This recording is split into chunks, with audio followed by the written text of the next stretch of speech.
Salut à tous, c'est Todd. Aujourd'hui encore un tuto sur Heroes of the Storm avec cette fois-ci Muradin. Donc dans cette partie je suis en Hero League avec plus ou moins 3 des joueurs de la line-up SK Gaming avec Linked qui joue normalement support pour eux, Blizzy c'est un assassin et Bakery qui joue assassin de manière générale. En face nous avons 4 joueurs de l'équipe Wellmet avec notamment Azuops et Soke et Naomi qui viennent de StarCraft. Et Hysterica, un joueur suédois qui joue aussi pour eux.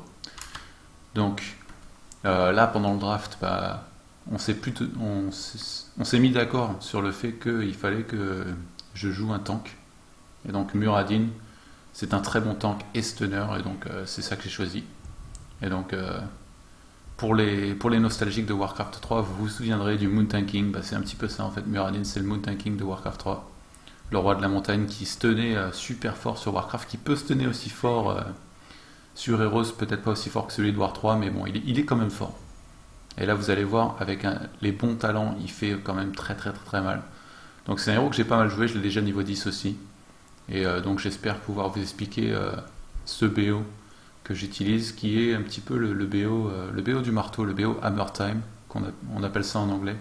Parce qu'en gros, vous boostez le marteau à mort, le premier sort, le stun, qui aussi peut faire très mal au bâtiment. Donc vous allez voir, la carte va se charger, nous sommes sur Valmody, voilà, c'est écrit ici. Et donc, on finit le draft très vite fait. Donc en face, ils ont Uther en support, en tank, ils sont Arthas, en assassin mêlé, ils ont Thrall, et en assassin à distance, il y a Vala et Nazibo. Et nous, de notre côté, on a Wa en tank, ainsi que Balafré qui peut hooker, et derrière ça, on a Falstad et Tychus, et Luisai en support. Donc j'avoue qu'on a une team très solide quand même. Sur le papier, ils ont pas la pire team non plus, mais nous, j'ai l'impression qu'on a peut-être une team un petit peu meilleure. Surtout pour cette carte, quoi. Pour cette carte, je crois que c'est nous qui avons le double flyer, comme on appelle ça. Donc je vais pas trop vous parler de la map, vu que je l'ai déjà fait dans la vidéo précédente, vous devez quand même pas le connaître. Ouais, c'est nous donc qui avons non seulement Luisai et Falstad. Sur une grande map comme ça où il faut bouger partout, où il faut aller faire les objectifs, avoir 2 héros comme ça qui peuvent voler, c'est ultra fort. Donc ça, c'est un truc à noter. Alors là, niveau 1, alors déjà, ouais, je vais vous montrer mes sorts, j'espère. On va voir. Donc là, je leur parlais vite fait de mes tutos. Voilà, alors là, je vous montre mes sorts. Alors le premier sort, c'est le fameux Stormbolt, le même que dans Warcraft, sauf que là, au lieu de target une unité, c'est un skill shot. Donc là, vous voyez le trait vert, ce sera de ça toute la zone dans laquelle j'enverrai mon Stormbolt. Stormbolt ne stun qu'une seule unité, la première qu'il touche. Donc en gros, s'il y a un héros derrière un creep, je ne peux pas le stunner. Par contre, au niveau 7, vous allez voir, je prendrai un talent qui fera que je peux stunner 2 héros. Donc enfin 2 unités, voire 2 héros. Donc ce sera évidemment les 2 premières unités que je toucherai avec ça. Donc ça coûte 60 de mana seulement, temps de recharge 10 secondes, et ça stun pendant 1 seconde et demie. Donc les dégâts sont pas énormes, ça fait 50 de dégâts au départ, mais ça vous allez voir, on va le booster un petit peu. Le deuxième sort, c'est donc le fameux coup de tonnerre, qui est aussi plus connu sous le nom de Clap. Vous connaîtrez tous si vous avez joué à Warcraft 3 et Humain. Et donc ça fait des points de dégâts et ça ralentit les adversaires pendant quelques secondes aussi. C'est pas mal, c'est vraiment pas cher. 50 de mana, c'est rien du tout, quoi. Sur un héros qui commence avec 500 de mana et qui va avoir pas mal de régène, ça reste très correct. Mon troisième sort, c'est un truc qui me permet, d'ailleurs ça s'appelle lancer de nain, c'est marrant, c'est un truc qui permet de sauter pour s'échapper. Vous voyez, la zone est quand même assez grande, donc en gros je peux sauter d'ici à ici pour essayer de m'échapper de sorts ou de gars qui sont en train de me chasser. Donc ce qu'il faut savoir sur Muradin, c'est qu'il a une régène vie assez puissante quand même. Si vous ne vous faites pas attaquer pendant 4 secondes, votre vie va se régénérer super rapidement. Donc là vous voyez, c'est d'ailleurs son passif, qui s'appelle second souffle. Ça régénère 16 points de vie par seconde dès que le héros reste 4 secondes sans subir de dégâts, ce qui est énorme. Et dès qu'il a moins de 40% de vie, la récupération s'élève à 31 points de vie. Donc en gros, si on tombait à un tiers, voire un quart de vie, et que vous vous échappez de justesse, notamment avec votre troisième sort, votre vie régénérera super rapidement, et en gros, vous n'aurez pas besoin d'aller healer la plupart du temps. À moins qu'il faut que, par exemple, vous vous battiez très bientôt, ou si à partir du moment où vous allez aussi avoir beaucoup d'HP, donc ça met quand même un petit peu de temps en régène. Donc on va parler des talents vite fait. Je devrais leur jeter un coup d'œil à ceci très bientôt. Donc premier talent, blocage. Si j'ai envie de jouer en mode full tank, peut-être que je prendrais ça. Par exemple là, si on n'avait pas de balafré et qu'on avait un autre assassin à la place, et que j'étais le seul héros mêlé au corps à corps, peut-être que j'aurais pris ça. Mais là, dans le cas présent, je pense pas que ce soit bien. Donc ça va se jouer, à mon avis, très souvent ici entre le deuxième et le troisième. Le quatrième, très rarement, ce serait un build différent, un build avec lequel vous boostez le clap. Donc deuxième sort, éclair de tempête, donc mon stun, ça rend 45 points de mana par ennemi touché. Donc en gros, vous avez mana infini, vous pouvez stunner en boucle. Ce qui, même si ça paraît tentant, vous aurez quand même beaucoup de mana de manière générale. Donc je pense pas que ce soit si bien.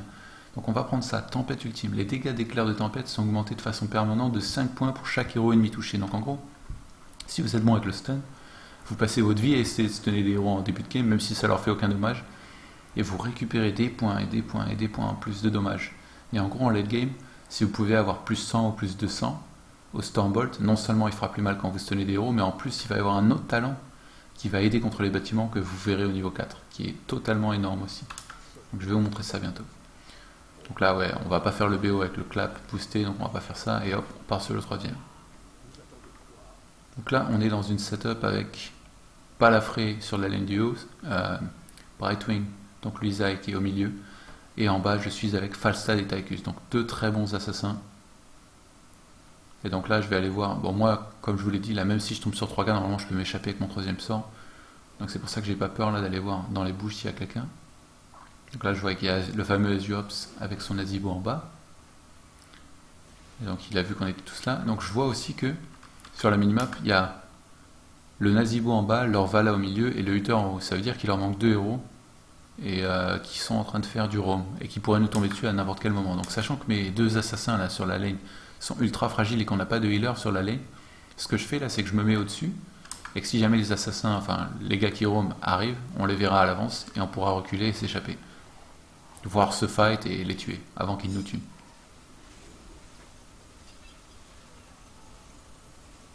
Là, je leur dis que ça roam à 2, juste au cas où ils ne prêtaient pas attention à la minimap. J'essaie encore de voir si ça arrive par derrière. Je vois que ça n'arrive pas. Là, c'est très important de faire gaffe. Donc ça, c'est un bon truc que vous pouvez faire. Et là, je regarde la minimap, je vois qu'en haut, c'est en train de gank. Voilà, le Arthas et Uther sautent à la gorge à notre Stitches. D'ailleurs, ils ne l'auront pas. Il a joué suffisamment safe. Et donc là, j'ai commencé le taf de stun pour essayer de commencer à monter mes points d'attaque avec ce fameux stun. Donc là, j'ai plus 5 déjà sur mon stun. Ça va être pas mal. Il va falloir construire ça au fur et à mesure. Donc on passe déjà à niveau 3 à 1 minute de jeu. C'est ça que j'aime bien avec ce jeu, c'est que ça va vraiment vite. Là, il y a déjà eu un gank en haut et tout. Il n'y a jamais un temps mort. Et donc là, je continue mon travail de scouting. Et voilà, je les vois arriver. Et donc là, directement, il va falloir commencer à penser à reculer pour les deux assassins du bas. Pour éviter de se faire massacrer. Je le suis même un petit peu, lui. Je peux me permettre de faire ça sans mourir. Tant que je fais bien gaffe. En plus, là, Luisa est au milieu. Il sait qu'il faudra qu'il fasse bien gaffe aussi. Là, j'essaie de récupérer un petit stun si possible. Et j'y arrive. Donc, plus 10 sur mon fameux stun. Donc là, par contre, je passe niveau 4. Donc, on va regarder tout ce qui est proposé. Et là, je pense que ça se joue entre deux sorts, enfin deux talents, pardon, c'est le deuxième et le troisième. Donc le premier, toutes les 3 attaques de base contre la même cible. Celle-ci est étourdie pendant 0.25 secondes, je pense. Ça m'a l'air complètement naze, ça. Je sais même pas ce que ça fait là. Je suis descendu un petit peu trop vite, je vais revenir. Hop. Alors, troisième souffle. Alors ça, si vous voulez faire un build pur tank, par exemple, si vous êtes le seul tank, comme je vous avais dit tout à l'heure, et que par exemple vous avez pris blocage au niveau 1, ça peut être pas mal de prendre ça aussi, parce que ça vous régénère la vie super vite. Donc ça porte le taux de régénération de points de vie à 35 par seconde, et remonte son seuil d'activation à 50% des points de vie pour une génération améliorée à 70 points de vie par seconde, ce qui c'est ridicule, c'est le plus élevé du jeu sur ce héros que vous pouvez avoir, en gros. Donc, si vous voulez jouer un BO full tank avec ce héros, et donc avoir moins de dommages mais tanker plus, vous pouvez faire ça avec le blocage au niveau 1. Mais personnellement, je préfère avoir plus de dommages. Avec le fameux marteau pilon. Alors là, 400% de dégâts aux serviteurs et aux bâtiments. Et ça détruit 4 munitions des bâtiments. Donc en gros, si j'arrive à coller quelques petits stuns par-ci par-là sur des héros, que je pousse mes dommages en plus sur mon stun et que je prends ça, une fois que j'ai, on va dire, à partir de 40-50 sur mon stun, je vais à l'intérieur, enfin, limite, je vais à côté d'une tour ou quoi, ou d'un mur, ou d'un fort, quoi, carrément. Je balance mon stun dessus, ça lui retire, je sais pas, 1000 ça lui fait 1000 de dommages, c'est n'importe quoi. Vous allez voir plus tard, je sais pas si je l'ai beaucoup utilisé cette game, mais ça, en gros, votre héros, ça devient un pusher de malade. Alors que c'est un nain, quoi. C'est un nain qui est censé se battre. Donc en gros, ça c'est ultra fort. Donc les deux derniers, c'est pour booster le coup de tonnerre, on va même pas s'y intéresser. C'est pas du tout le build que j'ai envie de faire. Donc je vais prendre ça. Marteau pilon, ou pillon, je sais pas comment on dit. Alors, on va dire pilon. Je continue mon petit scouting au-dessus. Et donc là, vous voyez, on est à un peu plus de 2 minutes. C'est là que la première tribu de pop sur la map. Et donc il va falloir qu'on aille en haut pour qu'on se batte pour cette fameuse tribu. Et je vois qu'en bas, ça prend son temps quand même pour venir. Je sais pas s'il comptait peut-être ne pas venir du tout. Bon, on a le Fastal qui peut voler, mais par contre le Tychus va mettre 10 ans à arriver, lui il se fait choper un petit peu. Donc là j'allais envoyer un stun. C'est très important d'être très patient avec le stun. Là vous voyez, j'allais envoyer un stun et au final j'ai dit non, bah ça sert à rien d'envoyer un stun là parce que même si je les stun pendant 1.5 secondes, en termes de dommages ça va quasiment rien leur faire et il n'y a personne derrière pour les bursts. Il faut toujours vous demander ça quand vous jouez le nain. Est-ce qu'il y a quelqu'un derrière pour attaquer les adversaires, pour les bursts, pour les tuer instantanément? Donc là ma réponse était non, et donc c'est pour ça que j'ai pas stunné. Donc j'ai attendu un peu. Donc là on est 2v1, hop je lui mets un petit stun, en plus il était déjà low HP. J'avais un petit peu d'espoir que peut-être il n'est pas de Moonwell, dans quel cas bah, il prend très cher et il peut pas se healer, il est obligé de TP. Donc là je m'échappe de justesse avec mon fameux jump, j'ai sauté.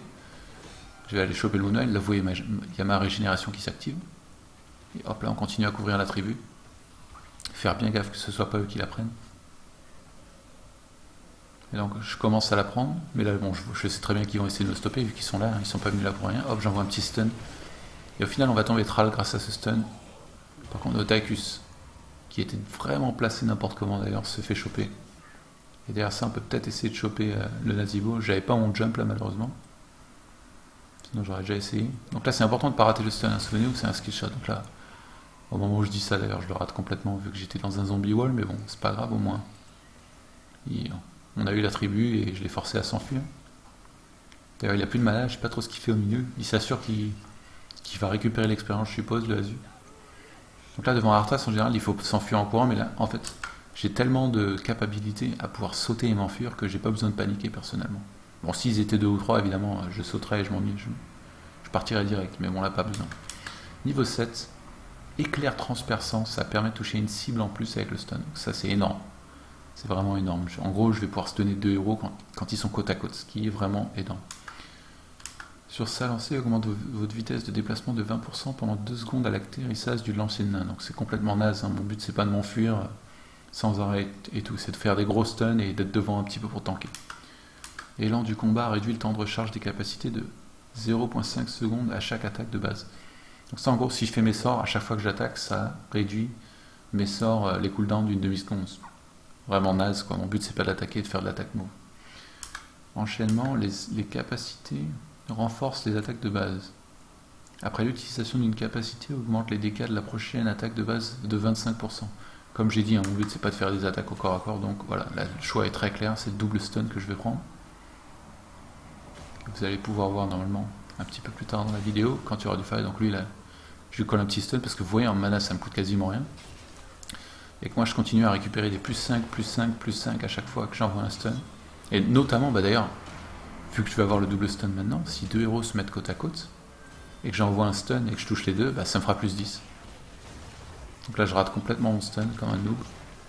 D'ailleurs on se fait défoncer, je sais pas ce qu'il faisait là tout seul, Stitches. On l'a pris très cher, mais au moins il a réussi un hook. Et donc là on commence à les tomber, hop, je stun. Un petit clap derrière. Donc heureusement que j'ai pas sauté trop tôt, notamment à gauche pour le bloquer là, parce que sinon je serais peut-être mort. Là je me suis fait entourer et j'ai pu m'échapper. Donc là je retape le Moonwell, vous voyez ma régénération est lancée, regardez cette régénération de malade. Ma barre de vie remonte à la vitesse de la lumière et on a eu les 2 premières tribus, pardon.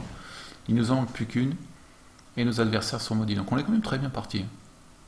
Ça se passait plutôt bien pour nous. Donc là c'est dommage que, en y repensant, je n'ai pas utilisé mon fameux Stormbolt pour essayer de faire le plus mal possible au bâtiment en haut.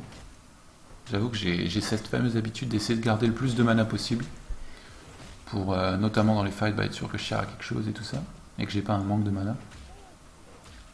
Alors que là ouais, clairement j'aurais pu foncer vers les tours, mettre un petit stun. Là je devrais en mettre un, vous allez voir les dommages, le fameux 400%. Voilà, j'ai fait 600 de dommages au mur. Et imaginez-vous, je suis même pas encore niveau 10. Et ça va continuer à monter en dommages mon fameux stun. Donc, par contre, je vais revenir très vite fait pour vous montrer l'ulti. Hop. Donc l'ulti, il y en a deux. Le premier, c'est l'avatar. C'est exactement comme dans Warcraft. On se transforme, on a plus de vie. On a plus de vie, pardon. Et toutes les attaques font un bash très rapide, en gros. Donc si jamais vous jouez contre un héros qui doit channel son ulti, par exemple Shen, par exemple Nazibo, bah vous lui sautez dessus, vous le tapez en boucle avec votre petit marteau, et il pourra jamais faire son ulti. Uppercut magistral, ça peut être pas mal, mais c'est ultra dur à jouer. Et enfin, le meilleur moyen de jouer, Uppercut magistral, c'est en gros, c'est un sort de hook à Stitches, mais qui est 10 fois plus dur à faire. En gros, il faut sauter sur l'adversaire, et vous pouvez lui mettre un uppercut et pousser dans votre équipe alliée. Donc ça peut être pas mal utilisé comme ça, mais comme j'ai dit, ça c'est vraiment que pour les experts, donc je vous déconseille de l'utiliser. Je pense que l'avatar est bien meilleur personnellement. Bon, peut-être que je suis un petit peu un nostalgique de Warcraft aussi, hein, et que ça aide, mais je trouve l'avatar vraiment énorme. Donc là on va cap ça, je vois qu'ils étaient un petit peu hors de position. Et donc là ils vont carrément nous laisser le prendre. Voilà, donc on les maudit dès la 6ème minute. Et donc là, une fois que les adversaires sont maudits, en général, le meilleur truc à faire pour moi, je pense, c'est de push au moins 2 fois pour essayer de faire le plus mal possible. Il y a beaucoup de joueurs qui font l'erreur d'aller faire les boss. Là, c'est vrai que sachant qu'on est 10 contre 9, on aurait pu aller faire un boss, ou au moins peut-être les interrompre si on était sûr qu'ils étaient en bas. Mais là, en fait, c'est eux déjà qui ont pris un boss, et sinon on va prendre le nôtre en haut, on nullifie carrément l'effet que cette fameuse curse pourrait avoir. Donc là, vous voyez, on a un gars en haut, 3 gars au milieu, et moi je vais aller en bas pour prendre le plus possible d'XP sur les 3 lanes. Et là, vous voyez mon fameux stun avec les 400%, 742 de dommages. Et ça va continuer à monter. Donc là, ouais, en termes de dégâts de siège, vous pouvez faire un truc de malade avec ce build si c'est bien utilisé. Il y a des mecs, ils foncent carrément dans les tours, ils mettent un stun à chaque fois et ils reculent de justesse, quoi. Ils s'intéressent même pas à autre chose. Et moi, c'est vrai que j'aime bien booster les dommages de ce fameux stun en essayant de bien viser sur les héros. Donc là, je chope. D'ailleurs, j'ai pas chopé la tour. Je comptais choper le Arthas plus la tour, j'ai dû rater de justesse. Là, j'essaie d'éviter son stun vite fait, voilà, je finis par l'éviter. Je fais tomber le mur. Donc là, je savais pas trop quoi. Je vais essayer de stun les deux. Voilà, je stun les deux. Enfin, je stun les deux. Je stun le Arthas et je fais des dégâts au fort. Et derrière ça, bah, leur boss n'aura pas fait grand chose. Et on est toujours 2 niveaux devant, ce qui devrait être qu'un seul niveau devant très bientôt. Mais bon, on a le map control, on devrait pouvoir attendre normalement peut-être niveau 13 contre niveau 11, ce qui veut dire qu'on aurait un talent en plus. Donc là en plus Azu il se fait un petit peu choper, mais pas suffisamment bien pour mourir. Et donc là pour l'instant la game s'est stabilisée, voilà, on va attendre là encore un peu. Voilà, c'est ça qu'il faut faire. Quand vous avez autant de dégâts, et voilà, niveau 13 grâce à ça. Alors là, niveau 13, pardon, un niveau extrêmement important avec ce héros. Vous devenez, j'ai envie de dire, 2 fois plus fort. Parce que le talent qu'on va prendre est complètement énorme à ce niveau. Donc, je vais d'abord vous montrer les talents qu'on ne va pas prendre pour savoir ce qu'il ne faut pas prendre. Rage ardente, inflige 36 points de dégâts par seconde aux ennemis proches. Donc en gros, c'est une sorte d'immolation. Ce qui est complètement naze sur ce héros. Les deux trucs suivants, c'est par exemple... Enfin, c'est des trucs qui marchent avec le clap, le deuxième sort, et dont on n'en a rien à foutre. Bouclier anti-sort, ça c'est un truc, à l'époque, il fallait le prendre à tout prix contre une Nova, parce qu'elle était complètement cheatée. Et donc contre les héros comme ça, s'il y a beaucoup de Nova, de Falstad et tout ça, ça peut être pas mal de prendre ça. Mais en fait, le 5e, retour rapide, j'ai déjà expliqué ça dans une vidéo précédente, à chaque fois que vous avez ça sur un héros, ce sera toujours le bon choix, parce que ça c'est totalement cheaté, ça recharge tous vos sorts de base, donc les 3 premiers, instantanément. Donc en gros, je peux faire un stun clap et refaire stun clap. Ou des fois, si je me fais choper totalement hors de position, je peux sauter et ressauter pour complètement m'échapper et m'enfuir.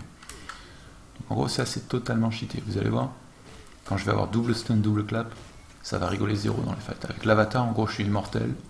J'ai une régène vie de malade. Bref, ce perso est totalement cheaté à mon avis. C'est le meilleur tank, à mon avis, à l'heure actuelle. Il y en a quelques-uns des pas mal. Il y a Arthas et tout ça, mais... Je trouve vraiment qu'en termes de tank, si on compte pas Stitches évidemment, parce que si Stitches c'est vraiment, enfin pas la fraie, c'est complètement différent d'un autre tank, je trouve que Muradin en termes de stunner au corps à corps, c'est vraiment fou. Donc là je saute pour éviter le fameux coup, et là vous allez voir, le Nazibo, bien évidemment il a fait son ulti, c'est à moi d'aller l'interrompre, là de tous les gars de mon équipe, Je crois qu'il n'y a que le Stitches avec son ulti qui pourra l'arrêter, le Tychus avec sa grenade, et Luisai avec son... Donc c'est vrai que ça fait beaucoup de gars, mais le problème c'est que pour aller l'arrêter lui, il faut carrément aller au milieu de la fight ou trop proche. Et tous les autres se feraient burst et se feraient défoncer. Donc là on a eu un bon hook sur... je crois que c'est la Vala qui se fait complètement défoncer sous notre fort et la tour. Donc moi je vais aller interrompre le Nazeebo. Bam, allez dégage. Arrête de nous ult. Donc là j'ai mis un premier stun, plus un clap, j'ai sauté aussi, mais j'ai pas eu envie de recharger directement. Je vais d'abord laisser recharger une première fois comme ça normalement avec le cooldown et ensuite je vais utiliser mon truc. Ce qui est situationnel. Je le ferai pas toujours comme ça. Donc là on essaie de les choper. Il en chope un. Je stun. Donc là je vois que...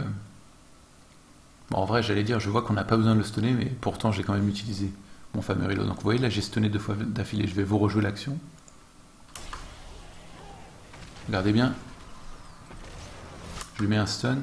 Donc là j'avoue que j'avais pas besoin en vrai d'utiliser ça et de le restun, mais bon, tant qu'à faire, hein, là il y a déjà un mort en face. On peut être sûr de le tuer. Et hop, je recharge et bam, je restun. Et le mec implose. Donc là on s'en sort bien quand même. 2 niveaux d'avance toujours. Là l'idéal ça va être de passer, si on peut, niveau 16 avant de se rebattre. Bon, niveau 16 contre niveau 12 ça risque d'être dur, mais bon. Si on est niveau 16 contre niveau 13, on sera quand même au moins un talent à l'avance. Et donc là, j'ai full vie, j'ai un nombre de mana suffisant. Et donc on va push un petit peu. On va essayer de tomber ce fameux fort en haut. Donc là je tankais quand même pas mal. Là vous voyez, il y a la régénération qui va s'activer. Et là ça va faire très mal. Donc là on est reparti en mode on va capturer les tribus. Ils sont toujours un talent derrière vu qu'ils n'ont pas le niveau 13. Tomber les murs, souvenez-vous, c'est pas mal quand on a un balafré. Et donc là on voit qu'ils vont être en retard, donc on va les zoner un petit peu pour les empêcher d'annuler. J'essaie de balancer un stun pour essayer de récupérer des dommages en plus, mais je vois que tout le monde s'est enfui à temps. Et donc là normalement, s'il passe niveau 13, ce qui devrait arriver très bientôt, c'est pas un très bon moment pour se fighter parce que on aura les mêmes talents. Donc même si on a 2 niveaux d'avance, on aura les mêmes talents. Mais pourtant, on a jugé qu'on était suffisamment devant pour essayer d'aller les interrompre en espérant tomber sur 1 ou 2 gars, et au final on est tombé sur... J'ai totalement raté mon premier stun d'ailleurs, on est tombé sur 3 petits chenapans, sachant qu'on est sûr qu'il y en a un en haut, je crois, on en a vu un en haut sur la minimap. Donc on est tombé sur 3 d'entre eux. Donc on va non seulement voler le camp, mais en plus on va les massacrer. Donc là regardez bien, mes cooldowns ils reviennent pile au bon moment. J'ai mon rewind qui va venir, mon retour rapide, et j'ai mon ulti aussi qui va revenir. Donc, je vais sauter direct. Je transforme en avatar pour pouvoir le bash et le stun, mais malheureusement pour moi, le Stitches a préféré le hook, donc du coup j'ai sauté et en même temps il s'est fait hook le mec, donc on s'est totalement évité avec le Nazeebo, on aurait pu tomber si le Stitches n'avait pas fait ça. Donc là on passe niveau 16, et niveau 16 le choix va être encore une fois assez facile, regardez bien. D'ailleurs j'ai même pas montré, tel un noob. On passe niveau 16, alors... Les 2 premiers, c'est en gros c'est des trucs qui boostent mon 3ème sort qui me permet de sauter et de m'enfuir. Donc on a au but d'ailleurs, le nom est marrant, mais bon c'est complètement naze, on s'en fout. Exécuteur augmente les dégâts contre les cibles diminuées. Donc en gros si un héros est déjà stunné ou quoi, je ferais plus mal. Mon but c'est pas de faire du DPS, donc je m'en fous. Ça peut être pas mal. Présence intimidante, réduit la vitesse d'attaque des ennemis. Donc en gros, quand vous êtes vers eux, si jamais ils ont des gars comme Vala ou quoi, ils taperont beaucoup moins vite grâce à cette fameuse aura que vous pouvez choisir. Après par contre, forme de pierre, ça rend des points de vie sur la durée à l'activation. Donc en gros, ça c'est un très bon truc. Vous avez déjà l'avatar en gros en termes de survivabilité, qui est ultra fort, mais avec ça en gros vous tombez à mi-HP, vous popez l'avatar, et vous popez ça, votre vie va remonter plus vite que vous allez vous faire DPS. Et en gros vous serez là au corps à corps en train de les défoncer, les mecs pourront pas vous tuer, vous êtes en train de les stunner, ils peuvent rien faire. Donc on va voir ce que je prends, il me semble que je prends le dernier là. J'ai même pas vu. Ah voilà, j'attendais un peu. Ah voilà, je faisais même passer le curseur avec un peu de retard dessus, et donc je vais prendre la régène. La fameuse régène, qui, donc, quand vous la prenez, par contre, ça c'est pas un passif, hein, il faut l'activer, vous voyez, c'est là, c'est sur D. Donc là, en poche, vu qu'on a 3 morts en face, vous voyez les timers là-haut, on avait un petit peu de temps, on savait très bien qu'on pouvait tomber le keep avant de reculer, notamment avec le camp difficile qu'on venait de leur voler. Et au final, on voit que ça commence à chauffer, qu'ils sont déjà 5 qui sont chauds pour se battre, donc on recule un petit peu avant. Et au final, eux, au lieu de rester calmes, sachant ils ont toujours un talent derrière, ils sortent de chez eux et ils essaient de nous engager pensant qu'on n'est que 3. Alors que nous, voilà, on s'était regroupés. Donc vous voyez, il y en a 2 qui tombent à je sais pas combien, à pas de ville. On va les tomber direct. Donc là, par contre, je prends très cher. Regardez, je viens d'activer mon retour rapide. Enfin, je veux dire, le truc qui va me rendre beaucoup de vie très rapidement. Je viens de l'activer. Regardez la barre de vie qui vient d'apparaître pour moi et qui va repop. Et je viens aussi d'activer mon retour rapide pour avoir mes sorts à nouveau. Donc là, je vais les restun. Et au final, quand on est 5 au milieu de 1 ou 2 héros, hein, le 1 ou 2 héros tombe instantanément.